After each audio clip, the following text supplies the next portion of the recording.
দক্ষিণ কামৰূপ মহাবিদ্যালয়ৰ প্ৰতিষ্ঠা দিৱস উদযাপন মিৰ্জাস্থিত দক্ষিণ কামৰূপ মহাবিদ্যালয়ৰ 64তম বাৰ্ষিক প্ৰতিষ্ঠা দিৱস 14 নৱেম্বৰ বৃহস্পতিবাৰে অতি উলহ মালহেৰে দিনজোৰা কাৰ্যসূচীৰে উদযাপন কৰা হয়।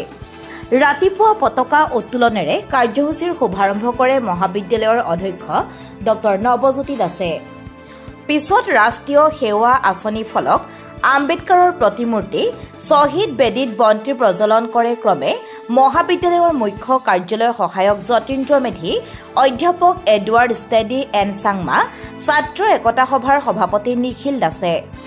জ্ঞানপীঠ বঁটা বিজয়ী মামণি ৰয়ছম গোস্বামী আৰু প্ৰতিষ্ঠাপক অধ্যক্ষ গজেন্দ্ৰনাথ ঠাকুৰীয়াৰ আবক্ষ মূৰ্তিত মাল্যাৰ্পণ কৰে ক্ৰমে অধ্যাপিকা ইলুৰা চৌধুৰী আৰু অধ্যাপক অসীম ৰঞ্জন শৰ্মাই। দুপৰীয়া 12 বজাত শান্তাৰাম মালী আৰু ভৱানী মালী স্মাৰক বক্তৃতা অনুষ্ঠান কৃষ্ণকান্ত সন্দিকৈ সভাকক্ষত অনুষ্ঠিত হয়।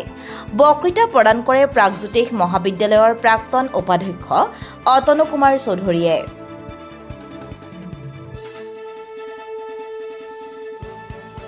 ইয়াৰ পিছতে শৰতৰ এটি মিঠা আবেলি কথাসুৰ আৰু চন্দৰে শীৰ্ষক সাংস্কৃতিক অনুষ্ঠান আৰম্ভ হয়।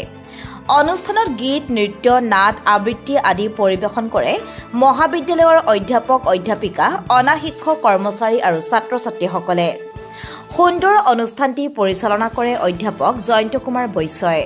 সন্ধিয়া বন্তি প্ৰজ্বলন কৰে প্ৰাক্তন অধ্যাপক যুগল চন্দ্ৰ বৈশ্য, ডক্টৰ কুমুদ ভাগৱতী, জ্যেষ্ঠ কাৰ্যালয় সহায়ক হীৰেণ কলিতা, ছাত্ৰ একতা সভাৰ সম্পাদক সঞ্জীৱ কলিতাই। শেষত আতচবাজীৰে দিনজোৰা কাৰ্যসূচীৰ সামৰণি পেলোৱা হয়। ঐতিহ্যমণ্ডিত দক্ষিণ কামৰূপ মহাবিদ্যালয়ৰ প্ৰতিষ্ঠা দিৱসৰ দিনটোত যিসকল মহান ব্যক্তিৰ কঠোৰ শ্ৰমৰ বিনিময়ত এই অনুষ্ঠানৰ জন্ম হৈছিল, তেখেতসকলক মহাবিদ্যালয়ৰ পৰিয়ালে শ্ৰদ্ধাৰে সোঁৱৰণ কৰে। News desk report, Jebi news.